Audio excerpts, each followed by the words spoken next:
Hola, soy Inés Bosch y la verdad que estoy muy contenta de poder compartir en este Congreso Internacional de Magia y Brujería, de poder compartir una pequeña conferencia sobre el despertar de la bruja, entrada en el círculo mágico y el ritual como portal.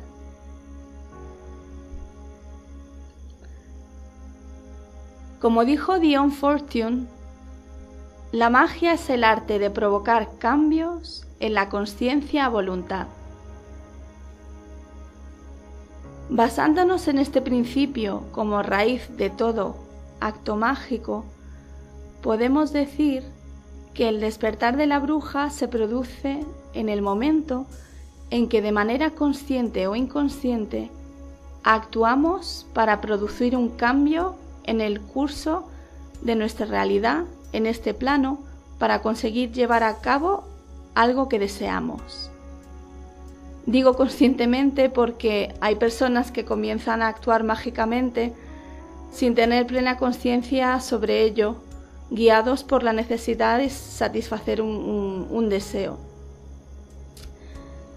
La magia es sin lugar a duda uno de los caminos más bellos e interesantes para llegar a un conocimiento profundo del ser, de lo que nos rodea y de las diferentes realidades que existen. Abrir la puerta a la magia es abrir una puerta a tu propia alma, a las fuerzas y razones interiores que nos mueven a tomar una acción mágica, a conocer nuestros límites personales o energéticos. Ser una bruja o un brujo es ponerse unas gafas que te van a permitir aumentar tu visión y sensibilidad hacia tu realidad cotidiana, desvelando de alguna manera los entresijos y mecanismos que la componen, ya que el uso de la magia te puede llevar más allá de las fronteras de la realidad palpable y racional. Los primeros pasos del neófito hacia el círculo mágico pueden, como decía, darse a veces de manera natural, sin conciencia o sin conocimiento sobre lo que estamos haciendo, guiados por la necesidad de entrar o crear un espacio sagrado donde poder expresar un deseo o como decía, una necesidad. El lugar donde conectamos, un lugar donde vamos a conectar con ese deseo interior de manifestar un cambio en nuestra vida. Desde Babilonia, Grecia, pasando por la Edad Media o diferentes sociedades tribales alrededor de todo el mundo, el círculo es desde la antigüedad una de las formas más sagradas que hay, un lugar de respeto, de meditación y protección, lleno de simbolismo. El círculo es la puerta de entrada hacia un acto mágico o sagrado, o al menos yo lo veo así. Nuestro éxito mágico va a depender, entre otras cosas, de nuestra habilidad para abrir portales en esas otras realidades, incluso traer aliados a este plano que apoyen nuestro trabajo o intención. No vamos a equivocar nuestros pasos en este sendero si comenzamos por integrar el ritual como una de las llaves maestras de la magia, sino una de las más importantes. Como ritualista que trabaja en diferentes tradiciones, incluida la chamánica, quizás esta es la parte que más disfruto, ¿no? El crear rituales, y también es una de las mayores responsabilidades que tienes, ¿no? El ser el ritualista. La estructuración de un ritual es de suma importancia a la hora de atravesar eficazmente esas otras realidades de las que hablaba, para atraer lo sagrado a tu plano de manera adecuada, con respeto hacia las fuerzas o energías que van a formar parte del trabajo mágico, y sobre todo asegurándonos que seguimos los pasos para que se haga de manera segura, para que todos los participantes estén protegidos en todo momento durante la realización del rito. A la hora de componer un ritual, tenemos que tener muy clara la intención mágica del mismo, la razón para lo que lo creamos, e intentar plasmar en ese ritual todos los códigos necesarios para que se abra sin obstáculos el portal que deseamos y que podamos sostener la energía que vaya a entrar también a través de ese portal. Es a través del ritual cuando todos, de una manera u otra, nos convertimos en sacerdotisas o sacerdotes, en oficiantes, en canales de lo sagrado. La entrada y salida del círculo mágico, el ritual, en mi punto de vista, son las asignaturas principales en las que se tiene que centrar a estudiar un neófito en el camino mágico. Pero ¿cuáles serían los elementos de un ritual? ¿Y cómo podemos estructurarlo? Bueno, pues las diferentes tradiciones pues te van a decir que hay unos elementos esenciales según cada una de sus costumbres, pero sí que podríamos mencionar algunos objetos que son más generales y que no deberían nunca faltar en un altar, ¿no? Una daga o una varita mágica, un cáliz, aceite especial que has preparado para el rito, incienso, ofrendas varias, una campanita, velas, imágenes relacionadas con las energías o deidades con las que queremos trabajar durante el rito. La campanita, por ejemplo, depende del ritual, ¿no? Se puede sustituir por un sistrum, por un sistro o por cascabeles, ¿no? El incienso, pues siempre que vayas a trabajar con una deidad determinada, pues yo recomendaría que investigaras si hay algún incienso que es favorito a esa deidad, ¿no? Que sea preferente. Y esto pues también lo podéis aplicar con el tema del aceite, ¿no? Siempre si puedes personalizar de alguna manera los elementos que van a formar parte del ritual para esa energía, para esa deidad, pues mejor, ¿no? Yo, por ejemplo, cuando trabajo de manera chamánica en mi altar, pues pongo también diferentes elementos, ¿no? Suelo poner una maraca o mi tambor, figuras que conecten el altar con la energía de los espíritus que voy a invocar, o bien también elementos para que nos ayuden a sostener el trabajo de manera energética. Por ejemplo, si vas a trabajar con la medicina de la rana, si voy a trabajar con la medicina de la rana en un rito, pues procuro que haya ranas en el altar, ¿no? A lo mejor pongo también a modo de fetiche para sostener ese trabajo, pues si veo que necesito bastante empujón, y pues a lo mejor pongo una garra de puma, si tengo, bueno, yo como la tengo la pongo, alas, plumas de cuervo, alas de cuervo, astas, ¿no?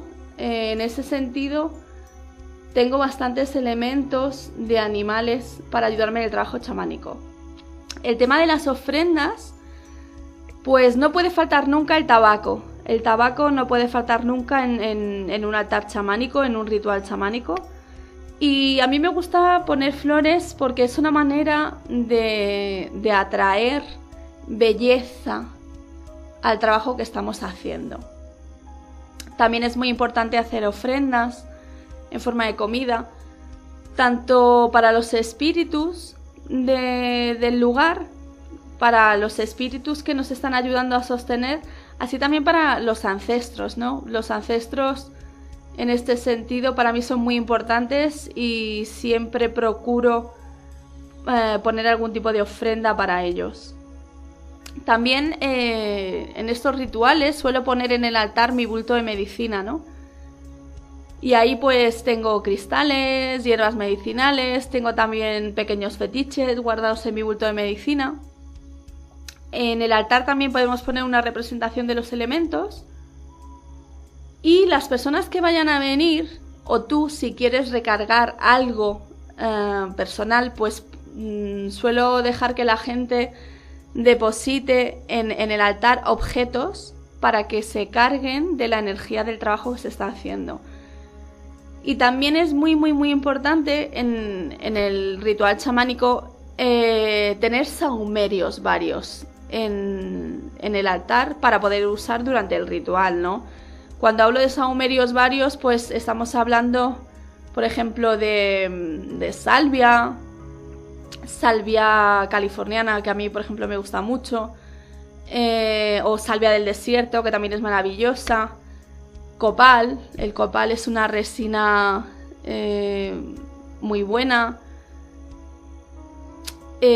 Palo santo, es decir, hay varias hierbas, ¿no?, que se pueden usar durante el ritual para purificar y son indispensables, ¿no? Bueno, pues comentado un poco los posibles elementos que pueden formar parte de nuestro ritual,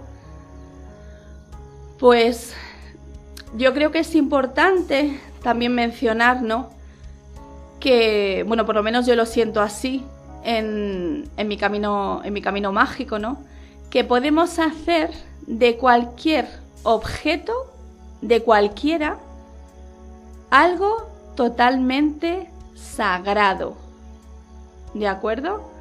Y que podemos cargar con nuestra intención para el trabajo, ¿no? Esto es muy importante en el sentido de que, por ejemplo, si nos falta algo a la hora de un ritual, si a lo mejor estamos preparando muchas cosas y se nos ha olvidado algo, ¿no?, pues no podemos paralizar un ritual, ¿no?, especialmente si hemos quedado con gente, si van a venir más personas. No podemos paralizar un ritual porque se nos ha olvidado algo, ¿no? Tenemos que aprender a fluir dentro del trabajo, ¿no? Y además, como decía, podemos hacer del objeto que menos os esperéis, podemos sacar una maravillosa herramienta mágica para conseguir nuestro propósito, ¿no? Pues os pongo un ejemplo, ¿no? Yo recuerdo una vez que estaba trabajando en un ritual de limpieza con alguien y estaba trabajando con un cristal y llegó un momento en que ese cristal estaba cargadísimo de energías densas que estaba sacando de esa persona. ¿Y qué pasa? Por un lado el cristal estaba cargadísimo, pero yo sabía que tenía que seguir sacando, o mi intención era seguir sacando, ¿no? Porque mi intención principal era seguir ayudando a esa persona. Entonces, pues dejé el cristal a un lado y me puse a mirar por la habitación, ¿no? Porque no estaba en casa y no conocía mucho el lugar. Y me puse a mirar así por la habitación rápidamente y me di cuenta que encima de una chimenea había una varita mágica de juguete, de estas con una estrella de purpurina en la punta. Y ni corta ni perezosa me fui para la chimenea, cogí la varita y la seguí utilizando en mi trabajo ritual. Y no podéis haceros una idea de qué bien salió ese trabajo, de lo profundo que fue ese trabajo chamánico. Y terminé el trabajo con una varita de juguete de niña, ¿vale? Y fue maravillosa, fue absolutamente maravillosa. Vale, entonces, con esto pues solo dejar claro eso que os decía, ¿no? De que si vosotros lo deseáis, cualquier cosa puede ser absolutamente mágica y maravillosa, ¿de acuerdo? Estábamos hablando antes de rituales, y para hacer un ritual, ¿no? Como hablaba, pues tenemos que tener muy claro qué queremos conseguir con el mismo. Y tenemos que meditar muy profundamente en los códigos que vamos a imprimir en ese ritual, ¿no? A lo largo de su desarrollo y en sus partes. Y desde luego trabajar de manera ritual es muchísimo más fácil si tenemos una estructura. Y como decíamos antes, pues claro, depende de la escuela mágica o de la tradición, pues una escuela va a trabajar de una manera y otra de otra, ¿no? Pero yo creo que la estructura es la base, ¿vale? Es el cero desde donde vamos a crear un ritual, ¿no? Comenzando por la creación de la estructura. Entonces, pues voy a compartir así a grosso modo cómo es más o menos la manera en que yo estructuro mis rituales, ¿no? Entonces, yo los divido en varias partes. Lo primero de todo es la purificación, ¿vale? Es súper importante, pues, que las personas que van a llegar para participar en ritual sean purificadas antes de entrar lo que es en espacio sagrado, crear espacio sagrado, ¿vale? No sabemos de dónde vienen esas personas, no sabemos las cargas energéticas que pueden traer, por nosotros mismos también, ¿no? Es una manera de equilibrarnos antes de hacer un trabajo, por lo que es muy importante una purificación general de todas las personas que van a asistir en persona a ese ritual, ¿no?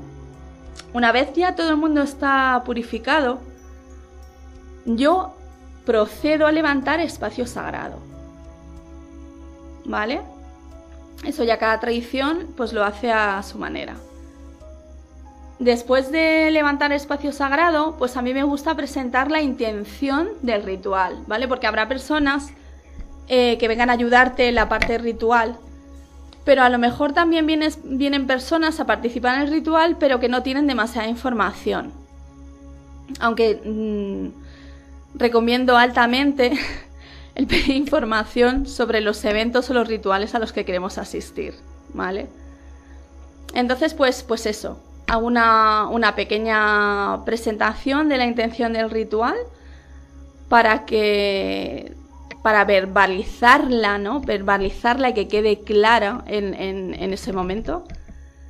Y pues procedo a hacer un llamado a los espíritus, a dar una bienvenida y a los espíritus del lugar también, ¿no?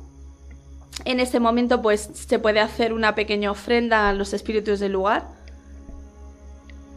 Y después de eso, pues yo procedo con una invocación.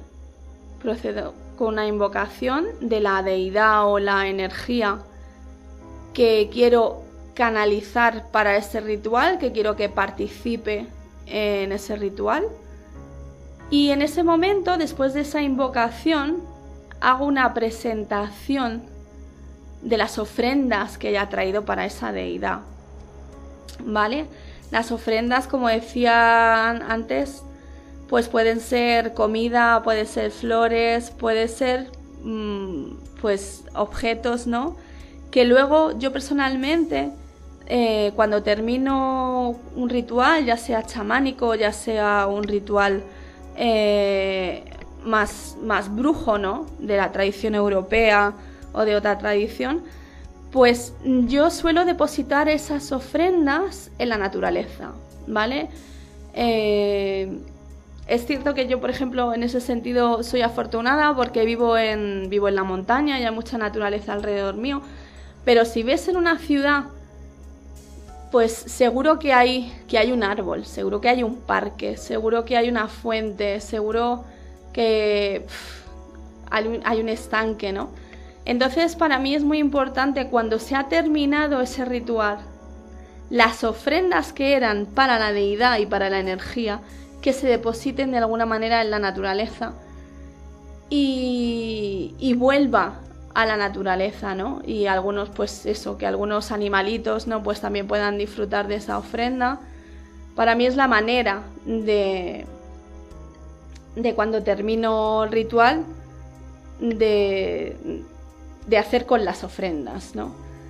Entonces, pues como decía, después de la invocación yo presento unas ofrendas, y en este momento también se puede realizar un psicodrama.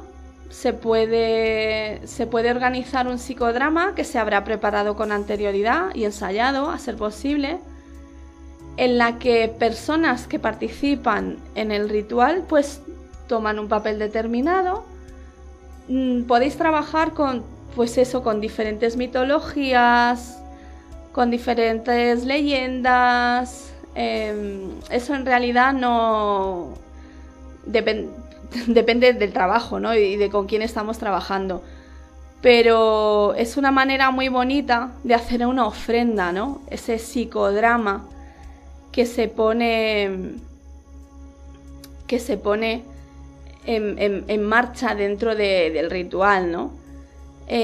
Podemos incluso, dentro del propio psicodrama, podemos incluir las peticiones, ¿no?, a los dioses. Podemos incluir dentro de esta parte lo que son las peticiones, si queremos, y porque para mí sería el siguiente paso, ¿no? Después de que hacemos la ofrenda y el psicodrama, pues toca hacer una petición a los dioses, ¿no?, a las energías o a los espíritus con los que estamos trabajando. Y después de este paso, las peticiones son importantes porque estábamos diciendo que creamos un ritual, ¿vale? Hacemos magia para conseguir un cambio, para conseguir algo. Entonces las peticiones serían muy, muy, muy importantes. Cómo las hacemos, cómo las manifestamos, cómo son manifestadas, ¿no?, de voz, es muy importante. Después de estas peticiones se puede realizar trabajo oracular, ¿vale? Esto no siempre es posible, ¿no? Para mí el oráculo es un regalo maravilloso, ¿no?, que te dan los dioses o los espíritus con los que estás trabajando, ¿no? Y como digo, no siempre sucede, pero cuando sucede es pura magia, es muy especial. Y eso, a veces pasa, a veces se te concede ese oráculo y sería, pues eso, ahí tiene que haber un momento para compartir ese oráculo que está llegando. Después de ese punto, pues para mí tocaría una ronda, ¿no? Una ronda de oraciones, las personas que acuden, pues que hagan un pequeño rezo, una pequeña oración por el trabajo que se ha hecho, y sobre todo agradecer también a esas energías que han estado presentes durante el ritual, y agradecer, pues, si quieren, a las personas que han estado oficiando el rito, etcétera, etcétera, ¿no? Y entonces, después de esta ronda de agradecimientos, pues tocaría cerrar el ritual, ¿no?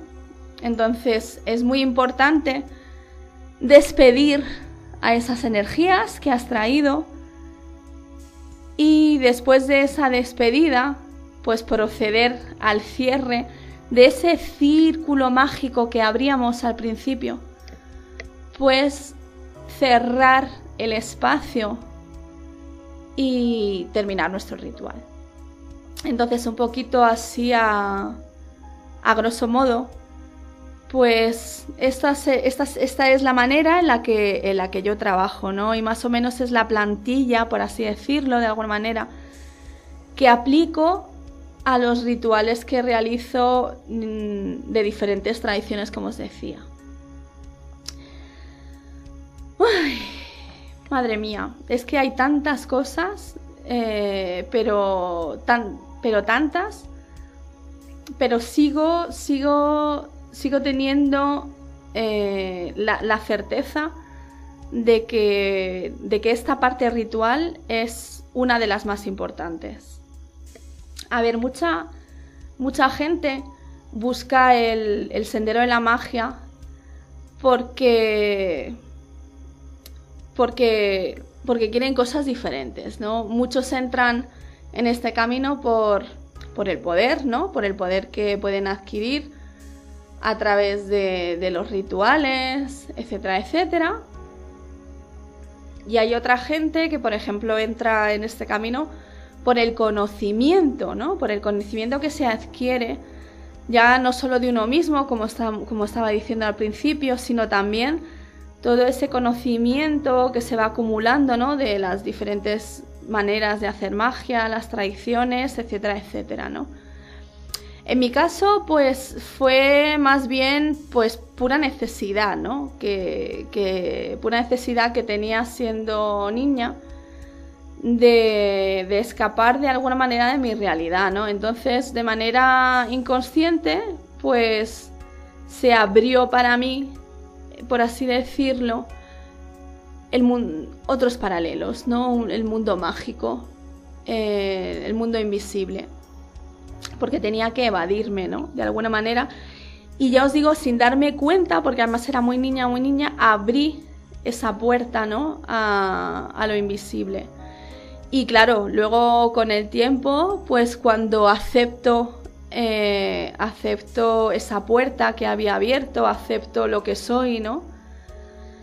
Pues claro, no me queda otra que seguir en este caso por la avidez que tengo de conocimiento, ¿no? Porque una vez que se da ese reconocimiento del ser, ¿no? En mi caso, pues lo que quiero es ampliar, lo que quiero es saber más, ¿no? Y sigo andando, ¿no? El tema es que sea cual sea, ¿no? La razón que te mueva para adentrarte en el mundo de la magia, ¿no? Creo que hay unas cosas que hay que tener en cuenta y creo que no hay que olvidar, ¿no?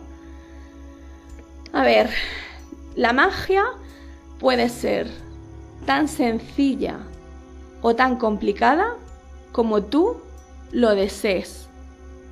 Esto es muy importante, ¿vale? Hay personas que creen que la magia tiene que ser complicada para que funcione, ¿no? Pero con la práctica, y mira que soy ritualista y que me encanta hacer rituales, trabajar en la estructura, me gusta en ese sentido meter muchos elementos, pero a veces que creo rituales más sencillos, ¿no? Pues te das cuenta de que no importa la complejidad, ¿no? No importa que algo sea más simple, ¿no? La complejidad, como digo, no conlleva que sea mucho mejor, ¿no? A veces algo que es muy simple puede ser muy bello y puede tener mucha fuerza. Por ejemplo, como un haiku, ¿no? Que son muy cortitos, muy sencillos y creo que son poemas extremadamente bellos, ¿no? En solo unas líneas. Pues pasa igual con la magia. También es muy importante también es muy importante, pero mucho, mucho, que no se olvide de que existe una ley de libre albedrío, ¿de acuerdo? Y que no recomiendo cruzar en ese sentido y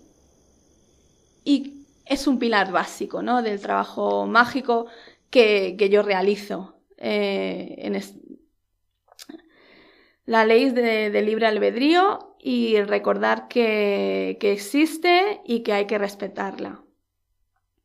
También es súper importante, y lo dijeron magos muy, muy relevantes de la magia antigua como moderna, es importante intentar no causar daño mientras intentamos lograr algo que deseamos, ¿de acuerdo?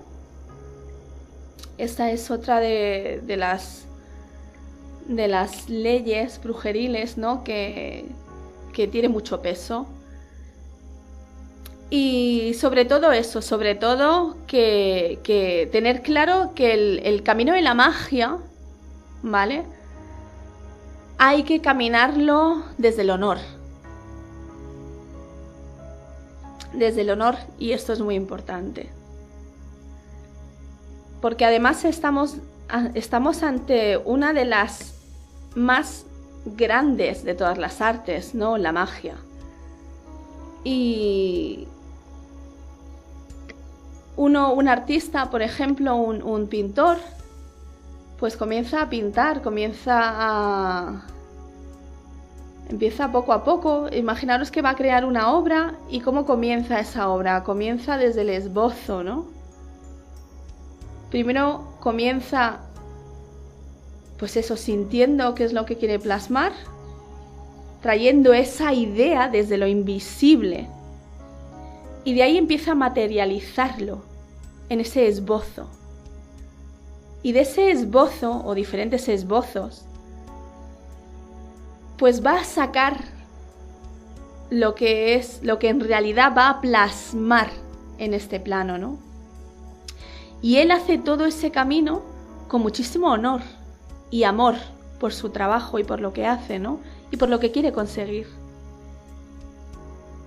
Y creo que también es una de las leyes brujeriles, pues, que yo me aplico como una de las más importantes. Ojo que, como digo, hay diferentes tradiciones y todo el mundo trabaja de manera diferente.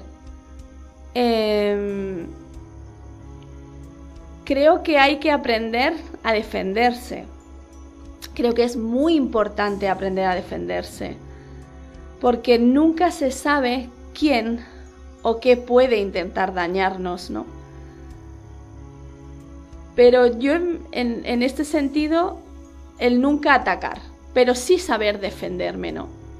Yo me acuerdo cuando era una adolescente y vivía en Inglaterra, me encantaba que me podía ir a bibliotecas y sacarme libros maravillosos de artes oscuras, de demonología, y lo hacía porque quería conocer muy bien ese otro lado, ¿no?, de esas otras energías, y las quería conocer, y es esencial, ¿no? Es esencial conocer todo tipo de energías para saber cómo podemos defendernos de ellas en este sentido, ¿vale? Bueno, pues yo creo que más o menos he expresado, pues, las cosas que quería compartir, esa importancia del círculo mágico, esa importancia del ritual, ¿no? Y el ritual como esa llave, ¿no?, como esa súper herramienta para abrir portales y abrir brechas entre realidades, ¿no? Y que haya, pues eso, podido arrojar con mis palabras un poquito de luz sobre lo que es el trabajo mágico, y espero que os haya gustado. También, pues, las personas que quieran profundizar en la magia, pues deciros que siempre hay caminos, y en lo relativo a la magia hay muchísimos caminos, muchísimas formas de vivir la magia, de trabajar con las energías, ¿no? Hay muchas tradiciones, escuelas. Yo misma pues dirijo lo que es mi propia orden mágica, perteneciente a mi templo. Es la orden mágica de Baba Yaga, porque, bueno, se llama así porque desde que soy niña la figura de Baba Yaga pues me fascinó desde niña, cuando empecé a leer cuentos de la literatura rusa. Y bueno, esta orden es una orden mágica que está abierta a nivel internacional y pues eso, aceptamos alumnos, pero claro, aceptamos alumnos a partir de cierta edad, es decir, hay unos criterios de entrada y de selección que son importantes. Y nada, pues creo que pues un último mensaje a esas personas que se adentran en el sendero de la magia. Creo que es muy importante en este camino caminar siempre con el corazón, por todo lo que he estado hablando antes, de las leyes brujeriles, ¿no? Que se supone que hay que seguir, de ese código de las brujas. También, si caminas con el corazón, por ejemplo, si estás en mitad de un ritual, ¿no? Y se te olvida algo y intentas hacer lo que puedes desde el corazón, pues va a ser perfecto, ¿no? Porque no hay tacha en ese sentido, no hay tacha en lo que hacemos, en cualquier cosa que hagamos, si lo hacemos con el corazón, ¿no? Y no desde el ego o la mente o otros sitios. Así que, bueno, pues eso, espero que os haya gustado mi compartir, espero que estéis disfrutando muchísimo de este congreso de magia y brujería que así un poquito a modo de locura estoy organizando, con la ayuda inestimable, así con palabras en mayúsculas y muy, muy grandes, luminosas, con la ayuda inestimable de mi querido Cristian Ortiz, que es la persona que está editando estos audios para vosotros, y de la maravillosísima Alma Marina Santos Núñez, la editora de la revista de referencia Pagana Ser Pagana de habla hispana. La primera, de hecho, fue la primera revista pagana de habla hispana aquí en España, y que luego pues tuvo muchísima recepción a nivel internacional. Y desde luego sin su ayuda pues no estaríais escuchando este audio y no disfrutaríais del grimorio que todavía en este momento en el que estoy grabando este audio se está componiendo. Así que pues eso, aprovecho este momento y les doy las gracias a ellos dos, que son maravillosos en todo lo que hacen y en su manera de compartir. Y eso, espero que lo estéis disfrutando muchísimo, muchísimo, muchísimo. No os perdáis las demás aportaciones de los participantes, ni los audios, ni los artículos. No os lo perdáis porque sé que es muy especial, y gracias a internet pues todos podemos disfrutar de ello. Así que nada, pues un saludo y nos despedimos hasta la próxima. Chao.